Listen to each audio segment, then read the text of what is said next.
Okay guys, so what I'm gonna do is I'm just gonna start here and move to other places and other areas. So you guys are just gonna have to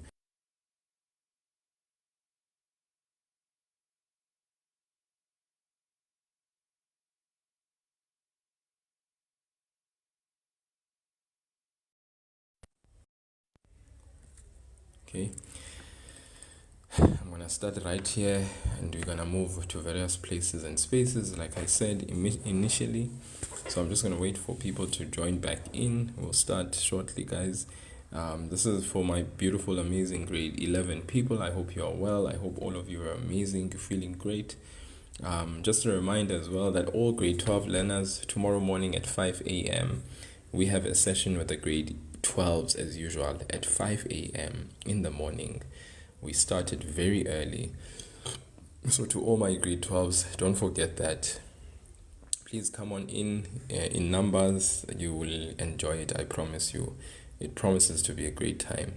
The grade 12s at 5 a.m., guys. I do it very early in the morning for my grade 12s, okay? 5 a.m. up until 6:30, okay? Yeah, a good 1.5 hours before I head off to work. So hopefully my grade 12s will join me tomorrow. You've been joining me, and all the sessions that I've done in the previous 2 mornings, they are uploaded onto my YouTube channel. You can go to my bio, the link is there. It's Maths is a Game. You can just hop on there and check out the 2 live sessions that I've done already for grade 12 on trigonometry. I've done compound angles. I did a full session of compound angles.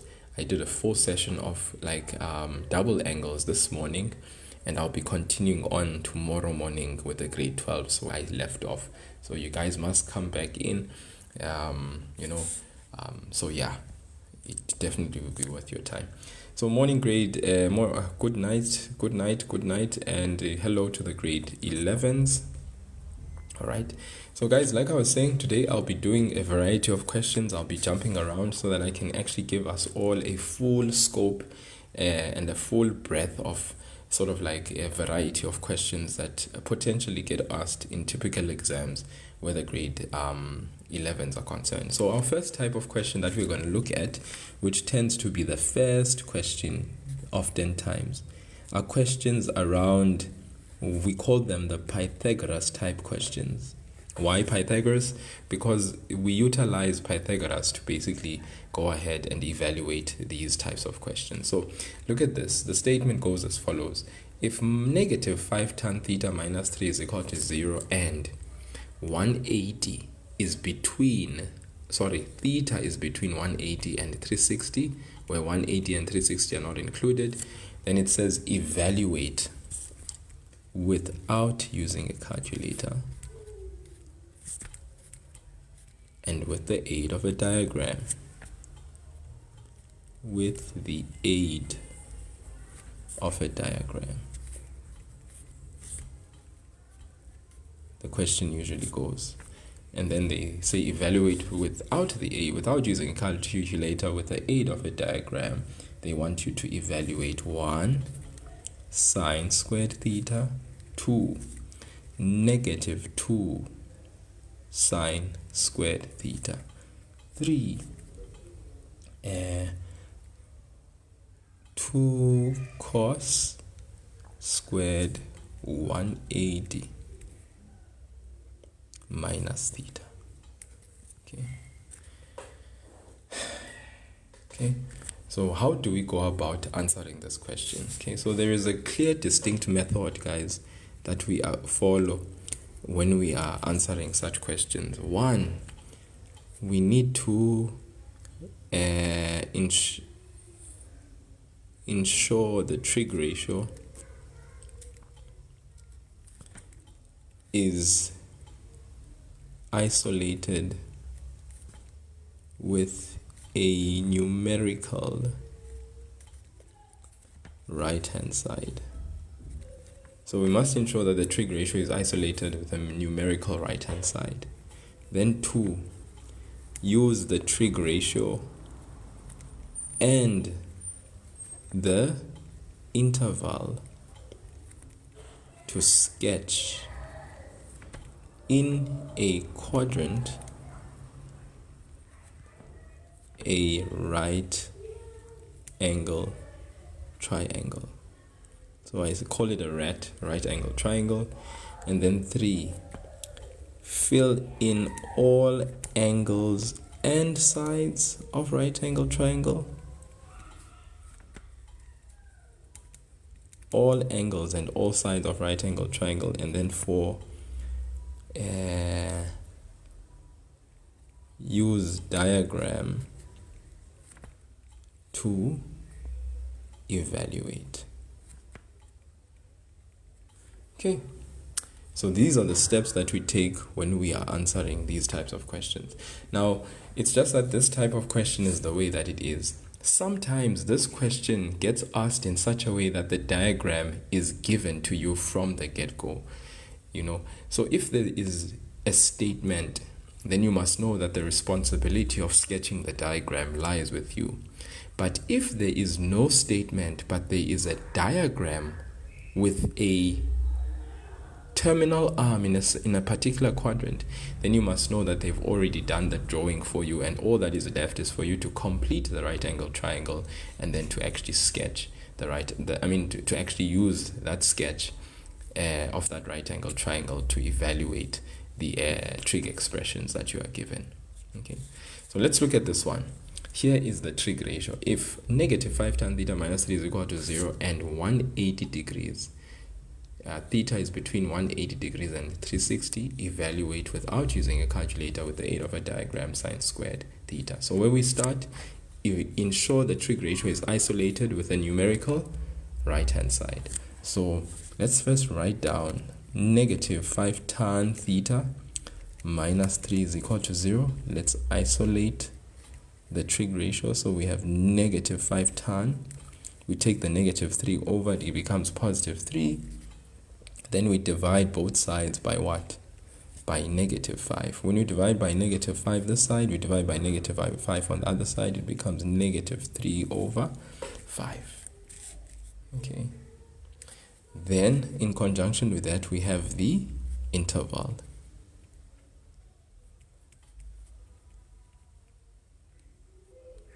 Okay, so forgive me for all of these little errors that I'm making here. So there's the trig ratio, it's isolated, and there's the interval. From there, we ask ourselves, tan is what? Tan is negative. The thing is, there's a negative 3 over 5. So that means tan is negative. Just going to write with a different pen. Tan is negative. Where is tan negative? In which quadrant? Tan is negative. Remember, guys, which quadrant tan would be negative? Tan is negative in the second and the fourth quadrant. Okay, so from this we read tan theta is equal to negative 3 over 5.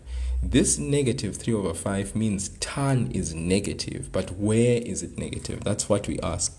Where is tan negative? And then you answer the question. It's negative in the second and the fourth quadrant. Then we go to this here, the interval, which is our second point of reference. So our first point of reference is the trig ratio. Our second point of reference is the interval. 180 to 360, where is that located? 180 to 360 is in the third and the fourth quadrant. So that stands to reason that our diagram that we are going to sketch will have its terminal arm in the fourth quadrant, and then we complete the right angle triangle, which is basically that. Then we know that it's the angle all the way, the standard angle all the way from here to there. That's where the terminal arm is. Then of course, guys, inside this right angle triangle, we have our reference angle, which is theta. Very important. Our reference angle, which is theta, which is an acute angle. Then we're going to use the same trig ratio. Tan theta is equal to negative 3 over 5. Tan theta is equal to negative 3 over 5. In terms of x and y, This we know is opposite over adjacent, which is y over x. Very important. Where is the y? The y is here. That means that is negative 3. Surely on the Cartesian plane, on this part of the Cartesian plane, our y values are negative. So that's fine to have negative 3 there on the side of the triangle.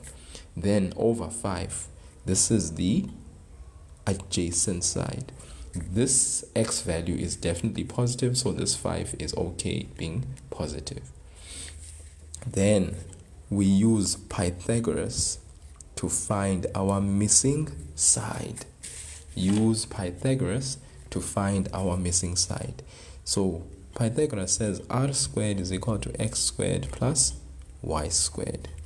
And we write Pythagoras, which is our reason for why we are actually using this. Then r squared, we don't know what r is. X on the other hand is 5, so we say 5 squared. Y on the other hand is minus 3, so we say minus 3 squared. What's 5 squared?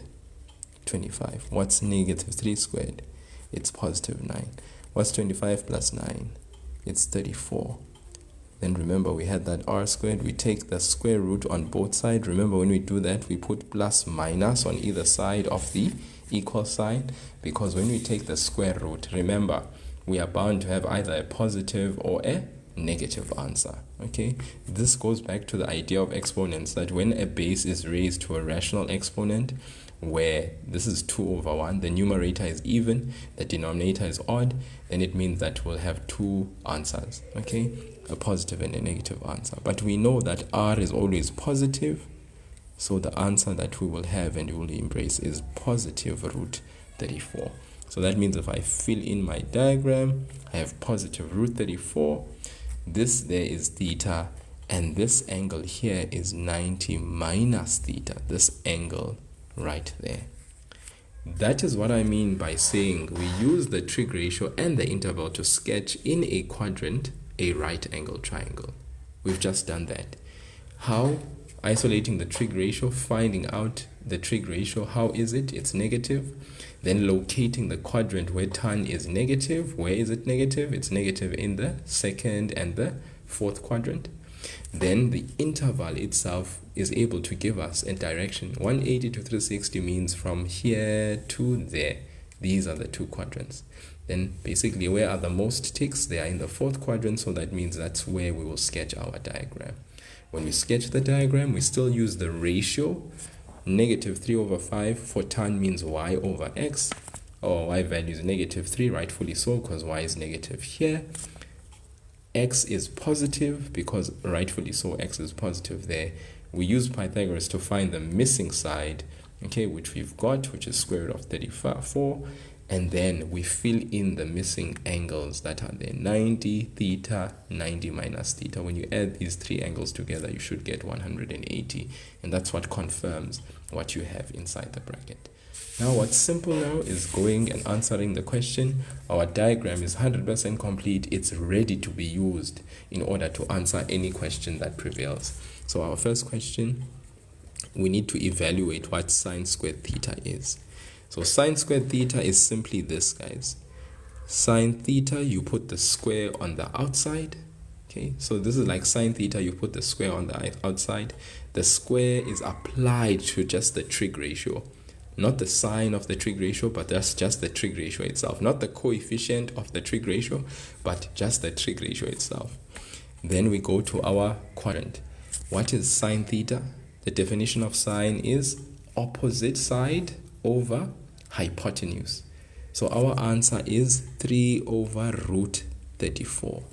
We substitute in the place of sine theta the fraction 3 over root 34. Hey, where did we get 3 over root 34? It's because we know that sine inside the bracket is y over r. In other words, it's opposite over hypotenuse. So if you look at theta, what is the opposite side? It's negative 3. What is the hypotenuse side? It's square root 34. So there it is, 3 over square root 34. Then we put a square because the square was there. When we apply the square, we remember from exponents, when we have two individual bases on the numerator and the denominator, you simply apply the square to the numerator. 3 squared gives you 9. and then you apply the square to a square root. These are inverse operations. A square and a square root simply cancel each other, and you have 9 over 34. This cannot be simplified any further. That is our answer. Number 2, we're supposed to evaluate negative 2 sine squared theta.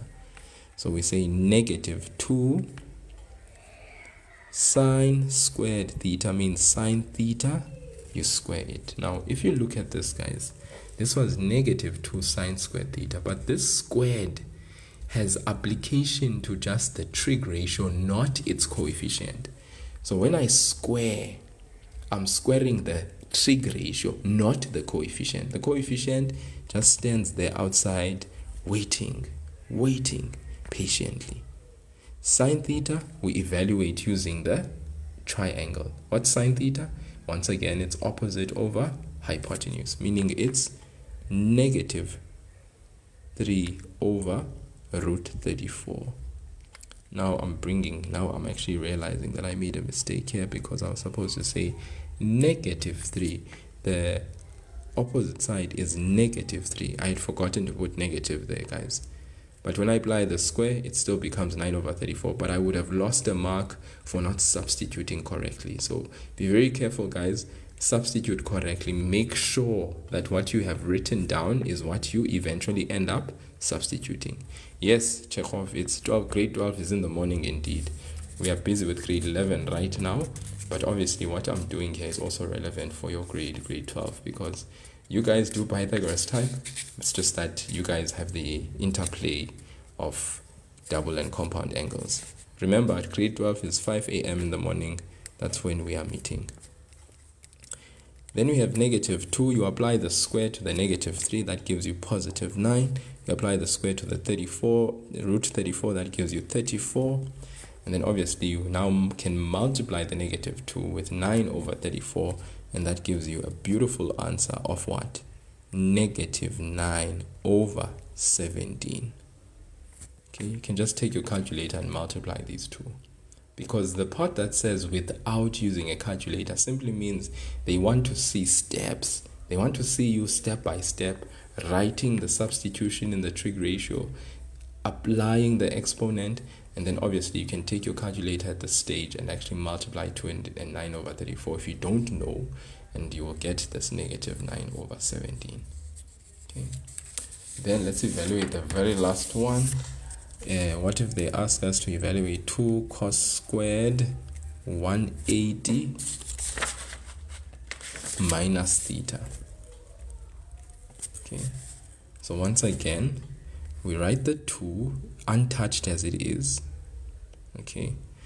Cos 180 minus theta. Okay. Then what do? We are going to square the entire thing after we are done. Just the trig ratio, guys. Just the trig ratio. Okay. So let's evaluate 180 minus theta. The 2 is going to patiently wait outside until all the business that 2 has to do with everything is done. So we first evaluate what 180 minus theta is. 180 minus theta, remember I said to you guys, you can always confirm the sign of what you get by using your calculator. Remember, what do? We just say cos 180 minus, in the place of theta, we know it would be an acute angle, so we just substitute 1 so that we can see what sign we can expect. We're expecting a negative sign, so we know what we are going to get. We are going to get negative cos theta. But if you want to just basically confirm, some people will mess up the sign, all right, because they forget where cos is positive and negative. So 180 minus theta is in the second quadrant. How is cos? Cos is negative. So the answer would be negative cos theta. But the square is outside, so it has to be applied to the bracket. So 2 is still waiting outside. You apply the square. What happens to the square when you apply it to a negative sign? Becomes positive. And the answer is cos squared theta there inside the bracket. Then now 2 can be multiplied. 2 cos squared theta, 2 cos squared theta. Okay.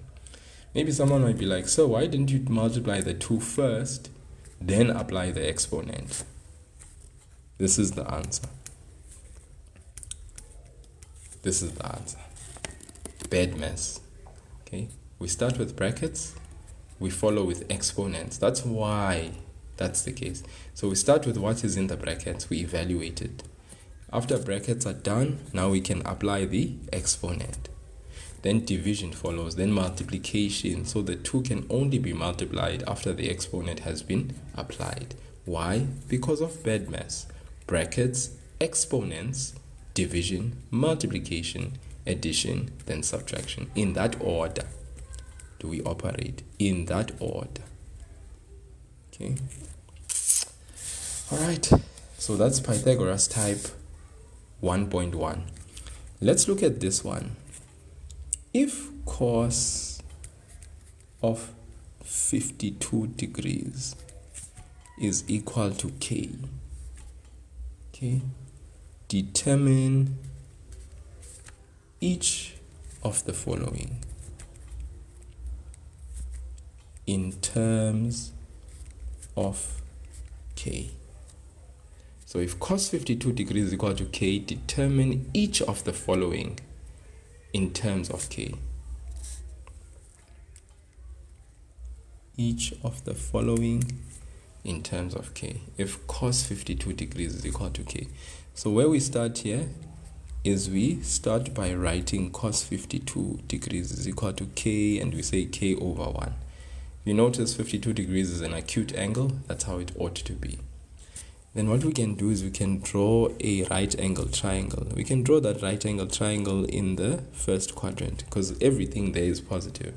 And because here we are told cos 52 is equal to k, we can either draw a freestanding right angle triangle, doesn't have to be in a quadrant, where we can see the representation of what we have here. Cos 52 means the angle 52 degrees.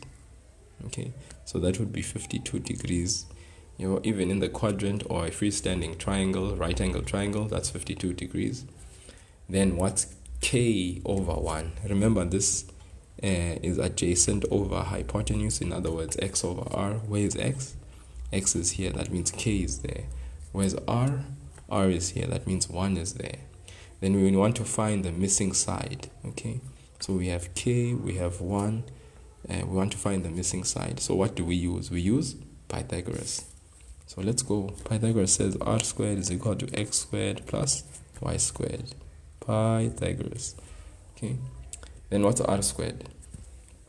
What is r squared, guys? It is 1 squared. What is x squared? It is k squared. What is y squared? Y squared is what I am looking for. So we isolate y squared, we transpose the k squared, we have 1 squared minus k squared is equal to y squared.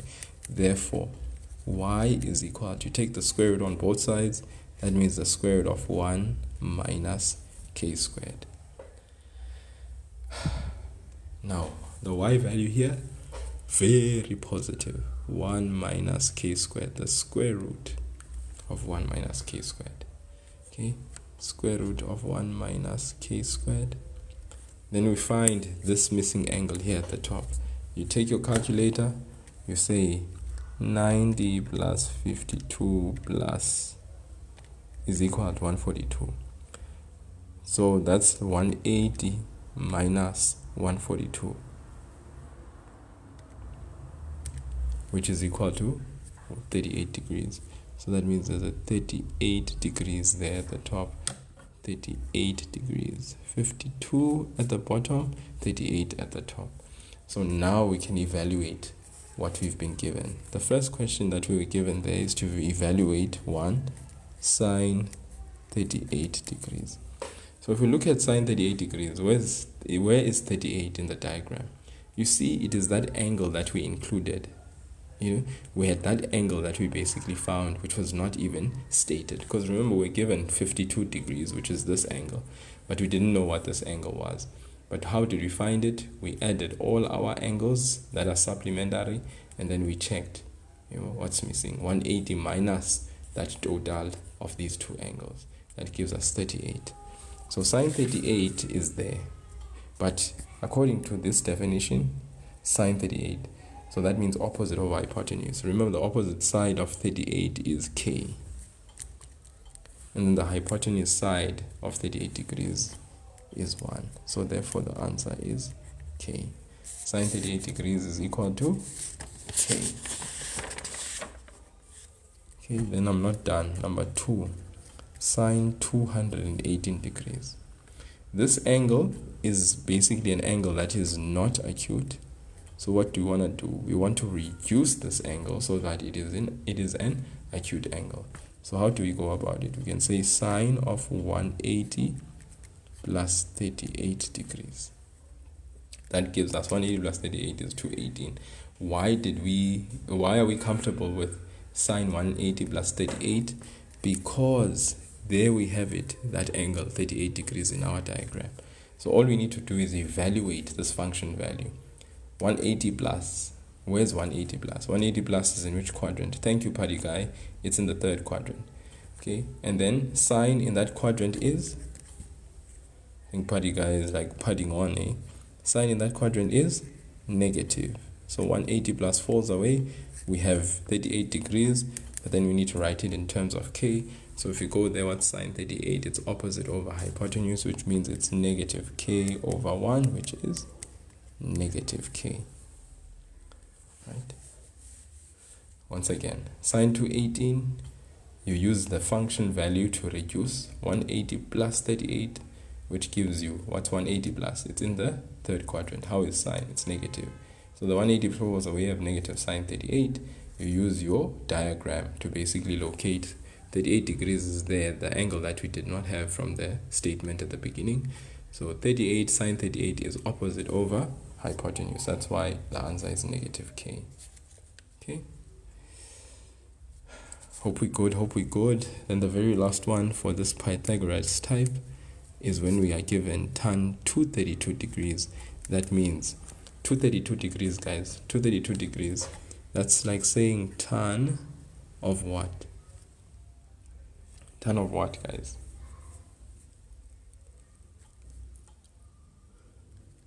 (180 plus 52 degrees). Okay. 180 plus 52, because you can say 232 minus 180, you get 52 degrees. 52 degrees is the acute angle that is in the diagram. So we can evaluate this. 180 plus is in the third quadrant. How is tan? Very positive. So the answer is positive tan 52 degrees. Okay, very good R. Then we evaluate this using the triangle. Where's 52 degrees? That's there. Tan is opposite over adjacent. In other words, it is square root 1 minus k squared over k. Can you simplify any further? No. So we leave our answer right there. Okay, guys, okay, so I have just shown you how to do Pythagoras type. The Pythagoras type that involves theta, angles, beta, and so forth. Okay, I've shown you can see there, we've done an example, an exam type example. It's very easy, guys. I'm hoping you guys can see how easy this thing is. There's no reason why we should not be getting all of these marks. Chow everything, guys. We cannot be chowed by something that is chowable. We're going to be chowed by maths, but it is the one that is chowable, guys. Right? Please, please, please, please. You must cook and cook and cook, and then after cooking, you must chow. You cannot be chowed. Okay, so that's the order of the day. Sine 38 degrees and all of these things. So even the k ones are easy, man. Nothing to it. Right, in terms of k, and people start getting heart palpitations. They're like, oh, this is too difficult. Aisoga, man. Aisoga. Okay, let's have the right language with ourselves, man. You know, these things are easy. Okay, so hopefully we can see that they are easy indeed. All right. So you guys can please, okay, here's some others, okay, that you can actually screenshot for yourself. I didn't do number 1, I didn't do number 3, but you can do those for yourself just to kind of check yourself and see if you are also getting this very nicely and you are okay. So just a quick screenshot, then I can move on. Let's go and do something else. Simplification. Now we can step into the world of simplification, where we have function values and all the other mix of other things. And let's see how we can move there. Let's say we are given sine 180 plus theta. Guys, these are marks. About now, the world we are entering into, this is where marks can be had for years, guys. Like, There should be no reason why any child should lose any marks here. Okay, right. Sine of 180 plus theta times cos of negative theta over sine of 360 minus theta. Okay, so with this, we need to know that there's a difference here. We have 180 minus, 180 plus, and 360 minus. These are function values. Then we have co-ratios. 90 minus, 90 plus, and 270 minus and 270 plus. This is where sine changes to cos and cos changes to sine. Okay, amongst the fact that the sign will change, signs will change, but sine changes to cos and cos changes to sine. This is special to 90 minus, 90 plus, 270 minus, and 270 plus. Whereas for 180 minus, 180 plus, and 360 minus, there's no change of the trigonometric ratio. The trig ratio stays the same, no problem. Then we have negative angles. Let's not forget that. Angles less than 0. But we know how to sort those ones out. That's where we add 360 multiple times until we enter into the 0 to 360 zone. And then we can do what? Then we can reduce and get the answer.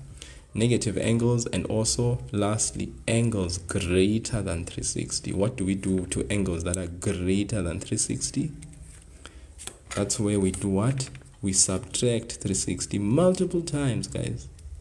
We subtract 360 multiple times until we enter into the 0 and 360 zone. Okay, so here there's no jokes, man. It's like, it's easy peasy, straightforward, smokes and smeezies. So if we look at this, let's first check our fraction. This is a function value, this is a negative angle, this is a function value.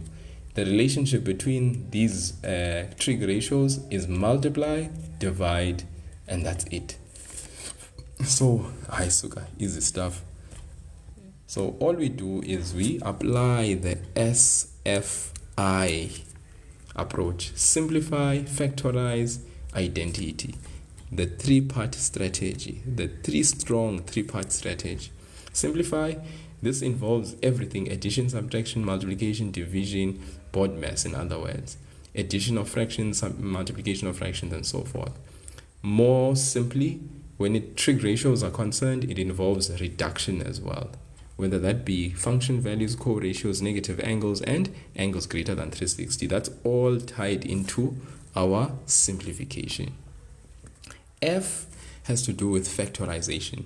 If this strategy doesn't work of simplification, we move on to the next strategy and check, is there any factorization?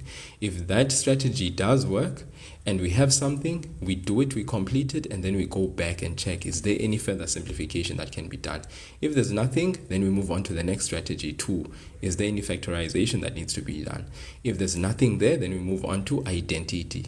Identities, obviously we know that there's the quotient identity and the square identity. That is what we use, and we use it in conjunction. So if we look at this, simplification, yes, reduction formula. 180 plus theta, which quadrant? Third. In the third quadrant, sine is negative. 1 mark times, you put it in brackets. Now I love using brackets personally. Cos negative theta. Okay, that's like saying cos 360 minus theta. Why? We add 360 to the negative theta.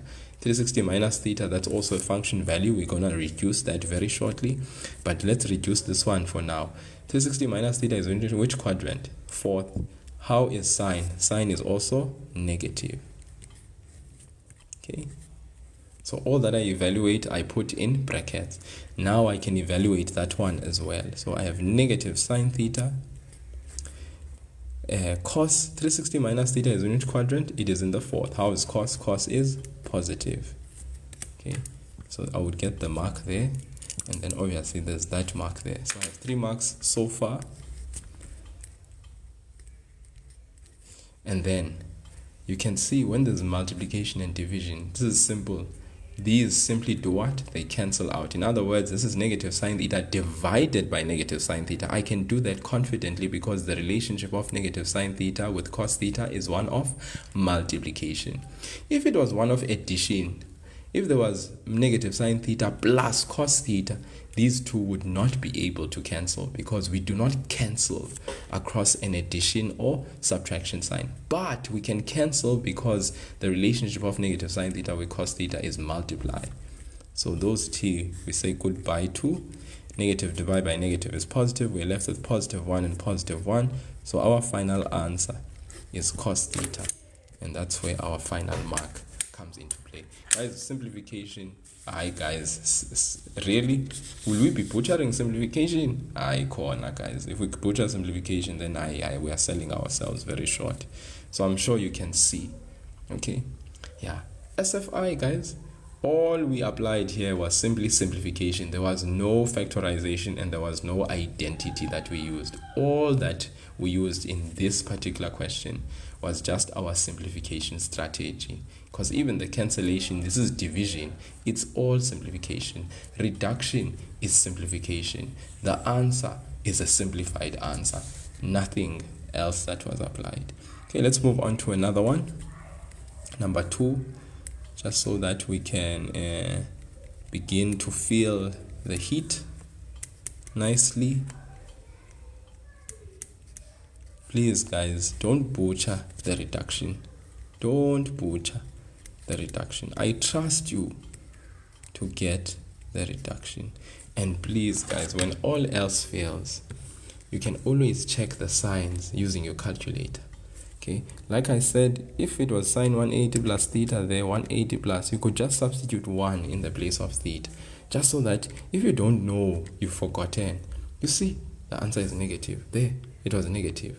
This one, I'm sure, guys, if you substitute, okay, cos of negative theta, even though you don't know what the answer is and the fact that it's a negative angle, you have to add 360. You could also do this. What's cos? Let's check this out, guys. Negative 1. Positive. What was the answer? It was also positive. Okay, so you can verify your signs by simply using your calculator, substituting 1 in the place of theta. So let's go. 2 sine theta, 180 minus theta, times cos 360 plus theta over cos 180 minus theta times cos 90 minus theta. So once again, SFI relationship is multiply and divide. That's that alone. So what we do is we apply simplification first. Under simplification, it seems like there's no addition of like terms, multiplication of like terms, and all of that, division of things that we can divide. So we need to first reduce these, all of them.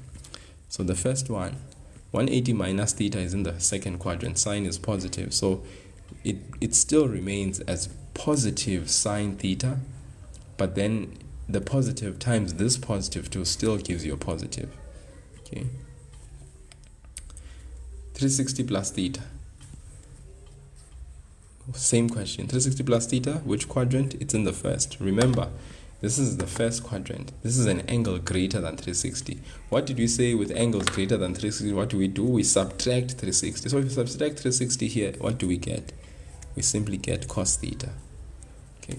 Yo, guys, and that's fine. Look, 1 mark, 1 mark. Okay, and because I evaluate and I put in brackets, I do that. Okay, especially where there's multiplication, I put in brackets because I want to see. Okay, cos 180 minus theta. Okay, take your calculator. Maybe I forgot which quadrant. I simply just quickly check -1. I just want the sign. It's negative cos theta. You see, done, guys, done. Cos 90 minus theta. Now be careful, 90 minus theta is your co-ratio. For co-ratios, sine changes to cos, cos changes to sine. So let's first evaluate. 90 minus theta is in the first quadrant. How is cos there? It is positive. But then we say positive what? Sine theta. Putting in brackets. Look at this, guys. All of these are marks. You reduce right, you get a mark. Okay. So even if this thing is out of 6 marks, guys, 4 marks is already in the bag. 4 out of 6, guys, is already 66.6%. You are already performing above level 5. So please, man, please, let's just chow these things. I told you, you cannot be chowed by something that is chowable. Please don't be chowed by something that is chowable. Sine theta, cos theta, and cos theta, we cancel. Remember, a division of a division, positive divided by negative. So we still left with a negative there at the bottom when we cancel that. And then sine theta, okay, when we cancel those two, okay, you can do the cancellation mentally. Don't have to necessarily scratch out because it makes this very untidy. So you can do it mentally, the cancellation. You know at the top what's left. 2 times. Remember when it cancels, you're left with 1. And this is 2 times 1. So that's 2 times 1 times 1, which leaves you with 2 in the numerator. Then in the denominator, negative 1 times positive 1 gives you a negative 1. Be careful. 2 positive 2 divided by negative 1 gives you a negative 2. So the answer is a negative 2. And you know, sometimes people lose marks exactly here because some people will just write positive 2. They don't take into consideration the sign. Remember, when cos theta divided by cos theta, there was 1 and negative 1 that got left behind in the denominator. Okay, yeah. So the answer is 2 at the top, that's positive. In the denominator, it's negative 1 times negative 1, which leaves you with negative 1 times positive 1, which gives you negative 1. Then the division gives you negative 2.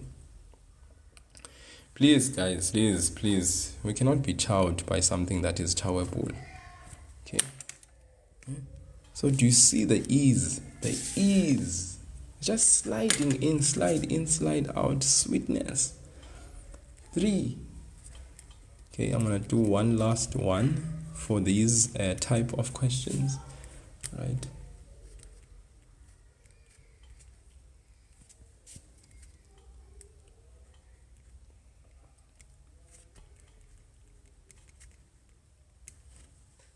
Yeah, it's very easy, guys. Very easy. Sine 180 plus theta times sine 90 plus theta plus sine of negative theta plus 180 over what?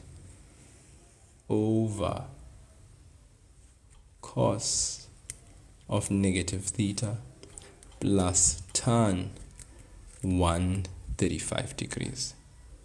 Okay. Okay. Thank you, Ditebogo. That's fine. Remember. Okay, let's look at this. Sine 180 plus theta times sine 90 plus theta plus. So here we have one term this side, okay, plus sine of negative theta plus 180. Okay.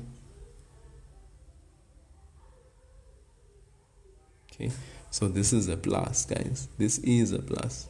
This is already a plus. It's in the question, don't worry. Over cos of negative theta plus tan of 135 degrees. So when we look at this one, once again, we have function value, co-function value, function value, negative angle. Ooh, something's very special about this angle. Something's very special. We're gonna check it out. So all in all, we know our three-part strategy, S, F, I. We know it, our three-part strategy, simplification. So if we look at this, there's no addition and subtraction of like terms, all right, that we have. We can see there's none of that. There's no multiplication and division, you know, that we could manipulate, board mass, bad mass, you know, there's multiplication, there's addition, all right. So there's no simplification of that nature, no like terms, no multiplication, then of something that we could do outside of what type of simplification. So only reduction can be done. We can reduce, we can start reducing and the negative angles, evaluating these. So let's go ahead and do that. Let's start here, sine of 180 plus theta. Okay. So some of us may have really now gotten yours. Sine of 180 plus theta, it's very quick. 180 plus 1, you just substitute the 1. We know the answer is negative. Okay guys, SFI means simplification, factorization, use of the identity. That's what SFI stands for. This is our three-part strategy. This is how we simplify these reduction, and this is how we also deal with the proving of identities. We simply employ the method SFI, simplification, factorization, identity. Okay, so here, like I said, there's simplification to be done. So let us simplify. Sine of 180 plus theta. All right, okay, we've already established 180 plus theta is in the third quadrant. How is sine? Sine in the third quadrant is negative. So negative sine theta, I put in brackets immediately. The minute I evaluate, I put in brackets. And even when I do my method of substituting 1 in the place of theta, you can see the answer is negative. So really and truly, that ensures our sine is 100% correct. Okay. Now I know the minute I evaluate, mark chua in the bag. It's like the examiner is going to give me that mark whether I like it or not. Let's come here. Sine of 90 plus theta, this is the co-function value. What do you remember about the co-ratios? Co-ratios, remember, sine changes to cos, cos changes to sine. So 90 plus theta is in which quadrant? It's in the second. How is sine? Sine is positive, so that means cos of positive theta. Here's another mark. I know the mark, I've gotten it. Plus, there's a plus there. Let's evaluate this one. Now, if you look at this one, this is negative theta plus 180. This is no different from 180. Remember, the 180 is positive. The theta is the one that is negative. So, in other words, that means this is 180 degrees minus theta. This is a function value. It is within the 0 to 360 what? Interval. So this is not a negative angle. This is a function value. It's just that they've placed it in an order that we are not familiar with. But we can see 180 is positive. The negative theta is there. It must follow because addition is commutative. Yabo? It is commutative, the addition. So we can write it as 180 minus theta. So let's evaluate 180 minus theta, because even if it's placed like this, we know it is the function value 180 minus. 180 minus is in which quadrant? The second. How is sine there? Sine is positive. So that means sine theta. Mark. Who doesn't like marks, guys? Who doesn't like marks? Cos of negative theta, the negative angle. Remember, what did we say about negative angles? In negative angles, we simply do what? We add 360. So let's add 360. When we add 360, this simply becomes 360 minus theta. We added 360 to negative theta. This is in the fourth quadrant. Okay? Then let's go here. This is tan 135. Guys, let's reduce this guy. We say tan of 180 degrees minus 45 degrees. 180 minus 45. 180 minus 45 is equal to 135. And this is our acute angle. This is a function value. We use a function value and the acute angle, all right, so that we can reduce 135. So we ask ourselves, 135, where is it? It's below 180. 180 minus 35 gives me 45 degrees. 180 minus 135 gives me 45. So that's why the function value is 180 minus 45. Let us continue. So we have a negative sine theta, a cos theta,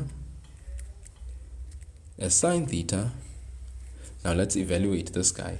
Cos 360 minus theta, obviously it's in the fourth quadrant. Cos is positive, plus a tan theta there, a tan 180 minus 45. Okay, so we add the angles. Look at the quadrant. I don't understand what you are saying, Ditebogo. 360 minus theta, yes. Yeah. So 360 minus theta. We add 360 to negative theta, and then obviously we use the function value because 360 minus theta is in the fourth quadrant. We evaluate that. Fourth quadrant cos is positive. Tan 180 minus 45, guys. 180 minus 45. It's in the second quadrant. How is tan? Tan is negative. So we write negative tan 45 degrees. Okay, look at my extra additional marks there. I get a mark here, I get a mark there. Look at how many marks I've collected so far. 1, 2, 3, 4, 5. Hey, and it's getting better. We are not done. Now, if you look at the top, I'm sure you are seeing something there at the top. Okay, In the top, there's a, okay, remember, we've just engaged in what? In simplification. We are done with simplification, okay? Obviously, this positive and this negative will become a negative as well. Okay, so let's just go and finish that off, before we continue any further. Okay, sorry, I'm going to be with you just now. Let's go and completely finish what we started there. We have a cos theta at the bottom minus tan 45 special angle. You just put this in your calculator. That gives you -1. Okay, when I'm there at that stage, you know, but hey, there's a mark that I'm getting there for sure as well for that -1. Now, we are not done. Okay, that means simplification is done and finished. We were simplifying all the way and we are done now with simplification. We look back at the question, is there anything more that we can simplify? Now, some people may think, look at this course, Menier. Cancel this one and cancel this one, Menier. And then I say to you, no. And you're like, no, Menier, cancel this one and cancel this one. And I'm like, no, you can't do that. Can someone tell me in the comment section why I can't cancel cos and cos? Anyone? Let's see if you guys have been listening. Why can I cancel this cos and this cos? If you're saying yes, tell me why. If you're saying no, tell me why. Is it possible to cancel this cos and this cos? Mr. Hunter says there's a minus. Okay, Mr. Hunter, the one that hunts.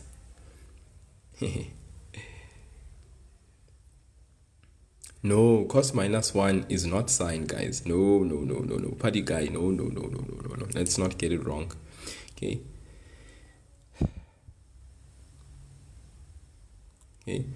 We can't cancel cos and cos because we cannot cancel.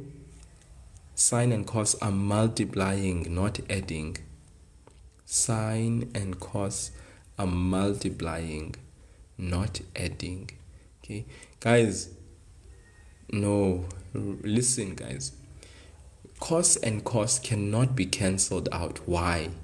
Because we cannot cancel across an addition or subtraction sign. This is a subtraction sign, so we cannot cancel across that.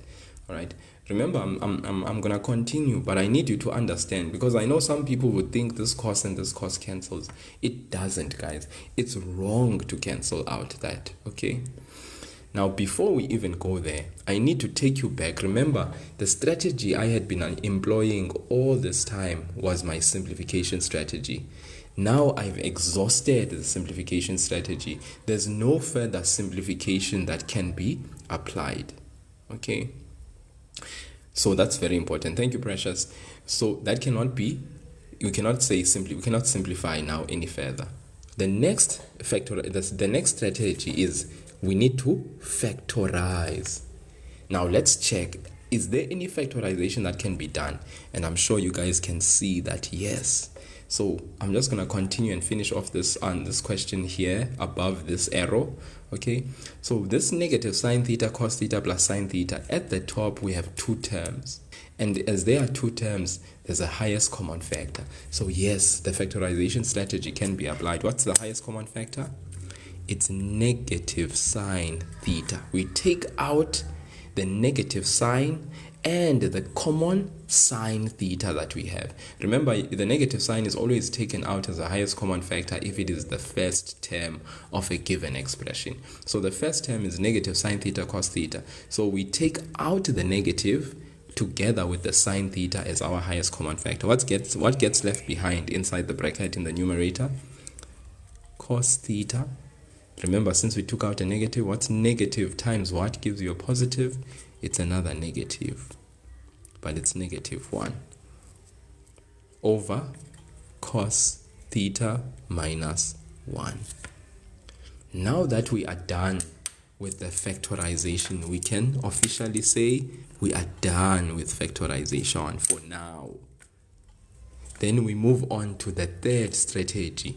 Is there an identity here? No, there is no identity here. So that means no identity. Then we start at the top again and we say, is there any simplification that can be done over here? And I am saying, is there any simplification that can be done? Yes. What can be simplified? This and that can be cancelled. Why? Because what's the relationship of negative sine theta with this bracket? It's multiply. And here at the top, at the bottom, we have cos theta minus 1. So this and that, we can divide cos theta minus 1 with cos theta minus 1, and we left with 1 and 1. What is the final answer? The final answer is negative sine theta. Okay. How easy was that, guys? And all we did was use our SFI strategy. Simplify, factorize, identity. Simplify, factorize, identity. And guys, we are constantly interchanging between these three, guys. These three. Okay. Mr. Hunter.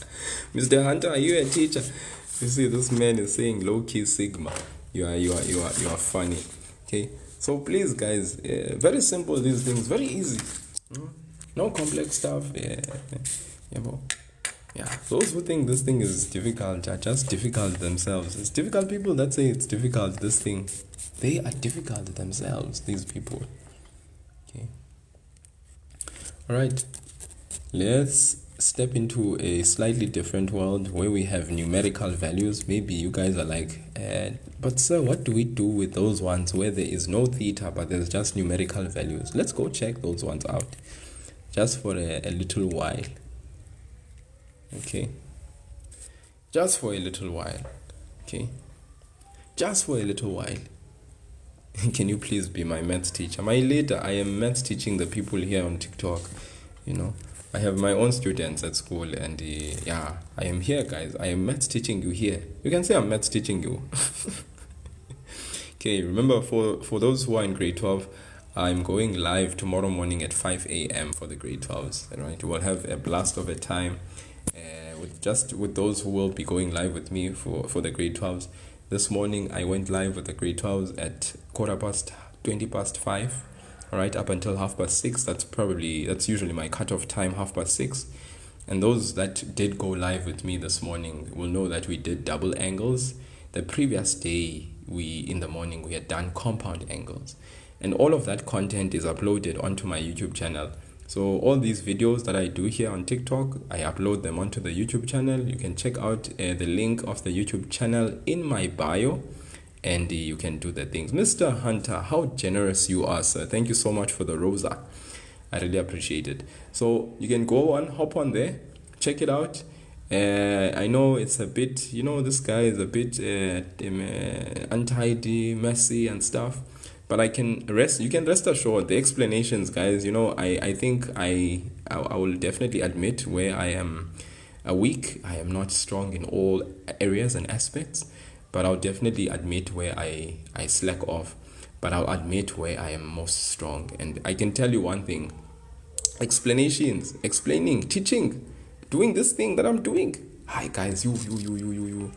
I will give you strategies for years to come, and you'll be like, maths is easy. Because to me, maths is a game. Hence the channel, maths is a game. We play all the time. We just play with the maths. We enjoy the maths. We have fun with the maths. We kill the maths. The results come. We enjoy the marks. We celebrate the marks. We enjoy. So I'm going live for the grade 12s every morning at 5 a.m. You can join in. But the evenings, guys, are a bit sketchy. I'm a family man, so sometimes it happens, sometimes it doesn't happen. Just depends on the situation of the moment. Let's look at this. Cos 80, I'm speaking too much. Cos 80 degrees times sine 150 over sine 10 times cos 330. So here, okay, SFI, simplify. So we're looking at 80, we're looking at 150, looking at 10, we're looking at 330, and we're like, reduce. Remember, our goal and objective for all these angles is to reduce in such a way that we have what? That we have acute angles. Cos 80 is acute, sine 10 is acute, tan is acute, 8 is acute. These are both acute angles. 150 is not acute, 330 is not acute. So that means these two need to be reduced. That's simplification. So simplification, addition and subtraction of like terms, multiplication and division of things, application of BODMAS, that's all simplification. But in conjunction with trig, we also include reduction, use of function value, use of negative, recognizing the negative angle and reducing the negative angle, angles greater than 360. All of those strategies that we apply are all part of simplifications. Those are all means to get things simplified. So cos 80 and sine 10. I just want, for those who may not know already, I want to expose you to something that we call here the complementary co-ratio. Right? I want you to be aware and I want you to be sensitive to something that we refer to as the complementary co-ratio. The word complementary means angles that add up to 90. That's what the word complementary means, angles that add up to 90. Co-ratio has something to do with this thing, sine changing to cos, cos changing to sine. In other words, sine cos. That sine cos relationship is one that speaks of co-ratio. You know, 90 plus, 90 minus, 270 minus, and 270 plus, we say they are co-function values. So I want you to observe something here. You see here we have an 80 degrees. We see here we have a 10 degrees. What's 80 plus 10? Doesn't the addition give you a complementary angles, meaning angles that add up to 90?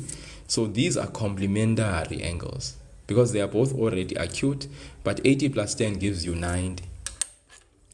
Look at this, cos and sine. Aren't those co-ratios, cos and sine? Guys, they are. So if you check the box of complementary, check. You check the box of co-ratio, check. Then it means you guys are the same. You guys are the same. You guys are the same. You no different from the other. You guys are the same. So cos 80 and sine 10, they are the same. Why? Because they are complementary. Remember, what did I say is complementary? Complementary means addition of angles to 90. What's 80 plus 10? It's addition of angles to 90. So checkbox, complementary. Co-ratio, sine and cos. Is this cos? And is this the co-ratio sine? Yes. So that means you guys are the same. You guys are the same. You guys are the same. You. So they are the same. So in other words, to simplify life, I can just say if I want cos 80 degrees over cos 80 degrees. And you're like, huh? How? Yes, guys, because these two are complementary co-ratios.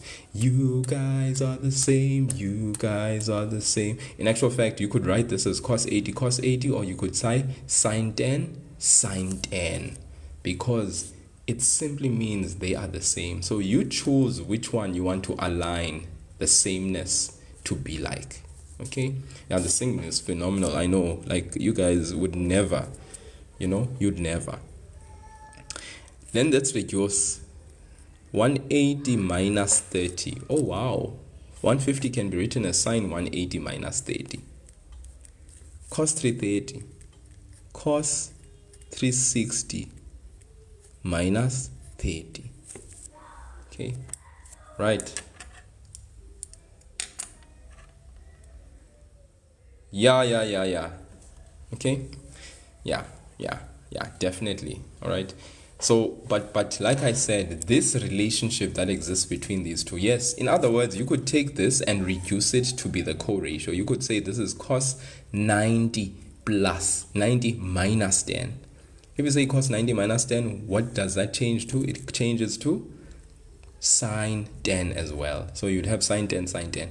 Or you could leave this one as it is and change this one to the co-ratio, sine 90 minus 80. Okay, and then it changes to cos 80, all right, at the bottom, so that you have cos 80 and cos 80. So I hope you guys understand what I mean. Okay, Now these two, goodbye, they cancel. We are left with what? 1 and 1. Can we cancel these two? Yes, because the relationship of cos with this is multiply. The relation of cos 80 with this is multiply. Okay, let's move.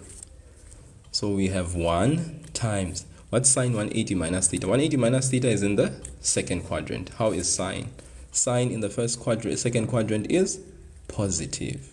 So we have sine 30 over cos 360 minus theta is in the fourth quadrant. How is cos? Cos is positive.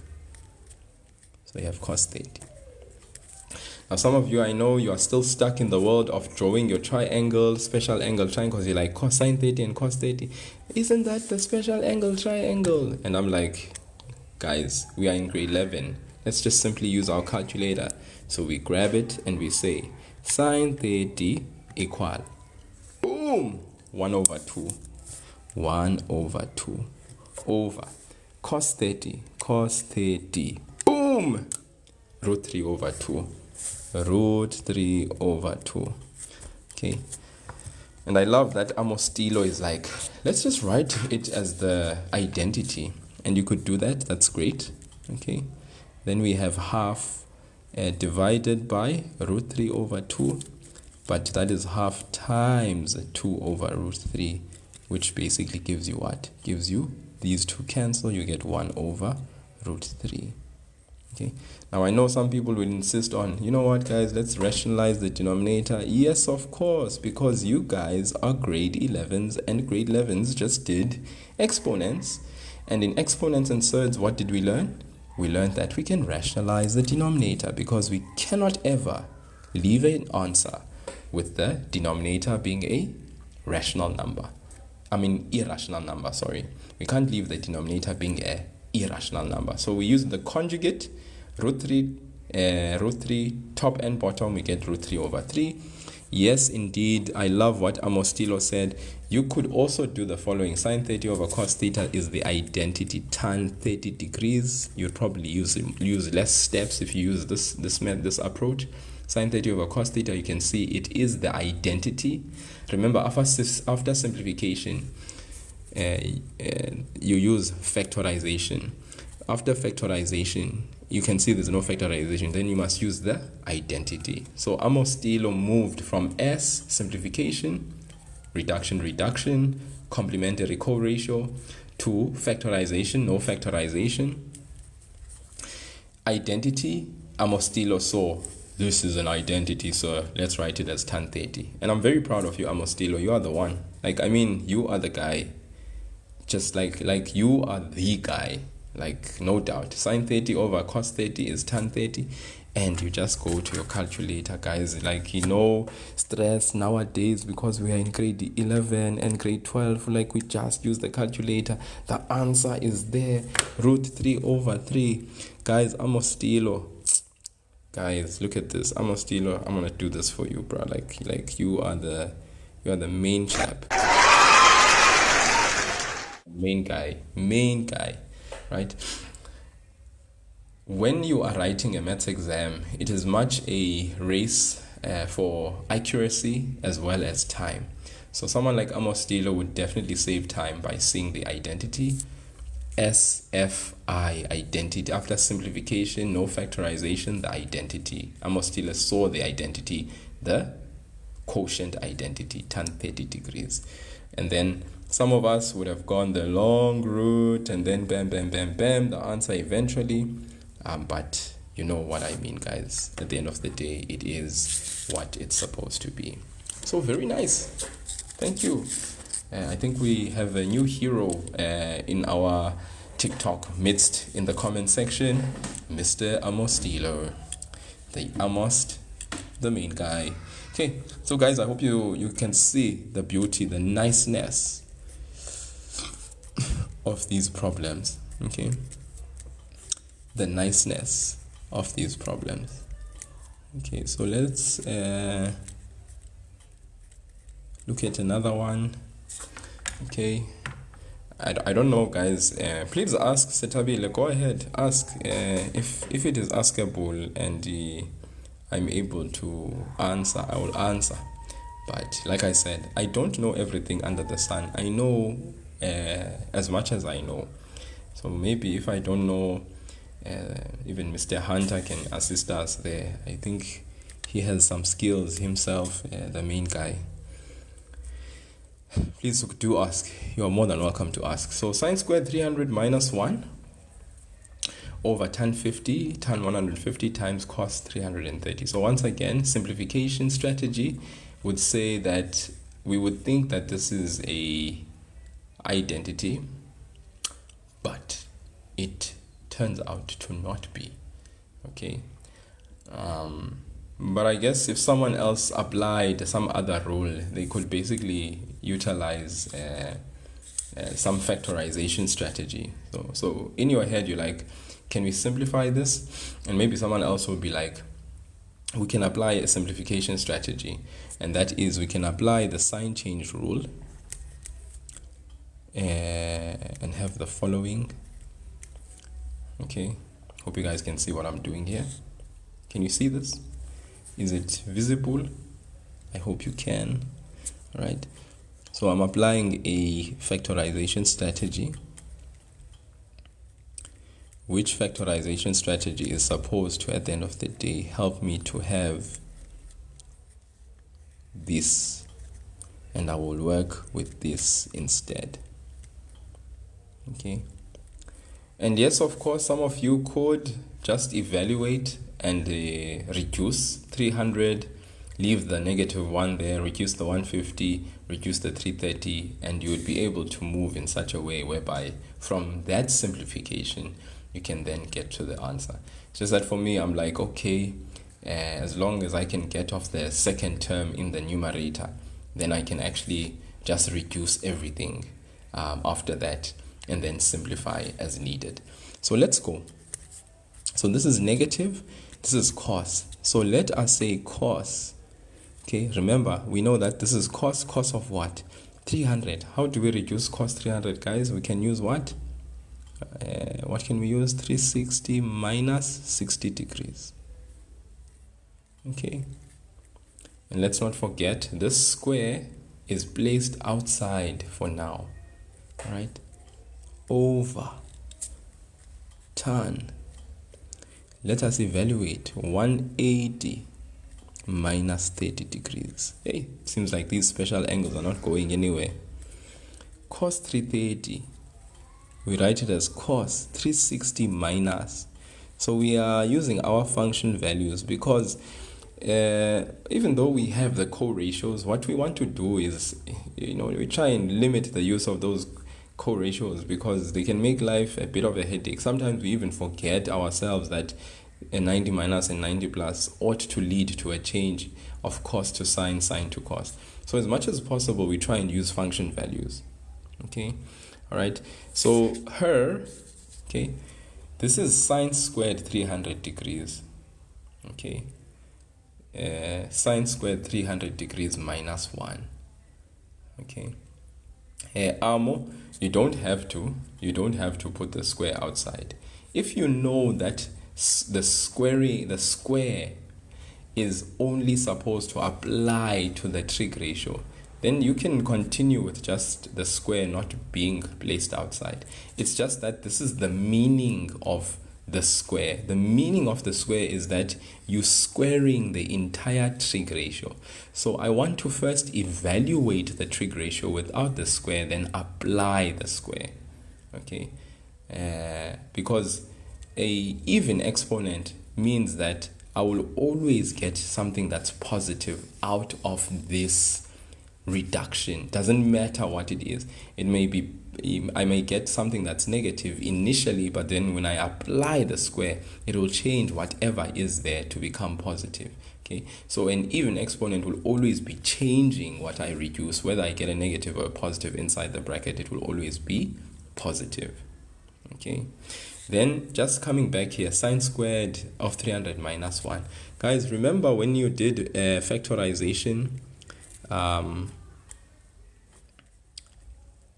in grade 10, a minus b over b minus a. You guys knew that these are not the same, because the thing is 1 minus 2 is not the same as 2 minus 1. I mean, from the answer you know that these are not the same. Okay, I mean the answers you get are not the same. So this a minus b and b minus a is not the same. So what I did there is I applied something that we call the sign change rule. Meaning, in other words, if I have a minus b in the numerator, I can take out a negative, change the order, okay, of b minus a to a minus b. Does that make sense? And then what do you see, guys? If I take this negative and multiply it back to the a, it becomes still the negative a which I originally had. If I take this negative and multiply it with the negative b, it becomes the positive b that I originally had. Okay, we call it keep, change, flip. I love that, Zach. Guys, do you see that? He says we call it keep, change, flip. I'm guessing different people have different ways. I'm going to steal that from you, Zach. Keep, change, flip. Keep, change, flip. Keep, flip, change. Keep, change, flip. This is KFC, KCF. I think someone actually once said that. Okay, I guess SCR would be one thing, KCF would be another. I'm guessing KFC for others. Man, that's getting me really hungry at this time of the night. I feel like I need something to eat. Okay, all this talk of KFC is getting me hungry. Okay, guys, so then we reduce, of course. All right, so I skipped the simplification strategy here, and I went straight ahead to the factorization strategy, which was taking out the negative so that I can apply KFC, because it's a factorization strategy, that one. Then when I get here, I used, after factorization, remember I say identity, so I used the identity 1 minus sine squared 300. Okay, 1 minus sine squared 300 degrees. I used the identity. Remember, there's that identity, sine squared theta plus cos squared theta is equal to 1. And then basically you can rewrite all of these. Sine squared theta can be written as 1 minus cos squared theta, or cos squared theta can be written as 1 minus sine squared theta. So you can understand where I got this 1 minus sine squared theta to become cos squared theta, but it is negative, of course. Okay. The funny thing is, I don't even this Kevin Pierce person that you talk about, I just must say, guys, I don't. Okay, Kevin vibes. It's just hilarious. Okay, 1 minus sine squared 300. This is negative cos squared 300. Now I'm ready to reduce. Remember, after the identity, the last strategy, I go back to the top. Simplification. Let's check if there's simplification. Now the simplification I'm doing is reduction using our function values. I'm busy with that at the moment. Okay, and I'm gonna be staying there at simplification until I'm done, and I can check, can I do factorization? If not, then can I do identity? If not, then can I do simplification? You see, I'm always doing that thing, guys, jumping back and forth. 1 2 3 SFI, 1 2 3 SFI, 1 2 3 SFI. Okay, cos reduce 360 minus theta, that is cos 60 degrees. It's positive, right? In the fourth quadrant, cos is positive. So it's cos squared 60 degrees, but remember there was a negative sign there, and this exponent does not affect the coefficient, so it's negative cos squared 60. Okay, still on that note, tan 180 minus 30 degrees, this is in the second quadrant. Tan is what? Negative. So it's tan 30. Then cos 360 minus theta. Okay, let's not forget as well that cos 360 minus theta is in the fourth quadrant. Cos is positive, so that's cos 30 degrees. Now at this stage we can go ahead and utilize our special angles. Okay, we can just utilize our special angles and simplify. Okay, so cos squared 60 degrees, so you can go there in your amazing thingamabob. Cos 60, you know, most cos 60, you are going to be squaring this. This becomes negative 1 over 4 at the top. tan 30, which is negative, tan 30, which is negative, that gives you negative root 3 over 3, times cos 30. Cos 30 as well gives you root 3 over 2. And then here you can go ahead and simplify this further. That gives you a negative 3 over 6. Okay, negative quarter over negative 3 over 6. I'll be doing general solutions. Just hang on tight. Negative quarter over negative 3 over 6. Negative a quarter. Yeah, you can say negative 1 over 4. That is divided by negative 3 over 6. You get a half. So the answer is a half. Okay, guys. Yeah, and you guys can obviously now, at least you have gotten the idea, you've gotten the feel. Okay, this guy that is me has given you a feel somewhat, of these things. What more do you think is basically going to flow with you? All right, so let's look at some general solutions, those types of questions that have general solutions. Because general solutions differ from general solution to general solution. You want to see the final answer. Where are you? Where's that paper? Where's that paper? Where's that paper? Where's that paper? It was a half, eh? It was a half. It was a half. Negative 1 over 4 divided by negative 3 over 6 gives us a half. Sister Nzwembu. What? Hey, my goodness. Sister Nzwembu. Hey, some people, they can feel themselves, ne? Ha, the Nzwembu vibes. Okay, alright.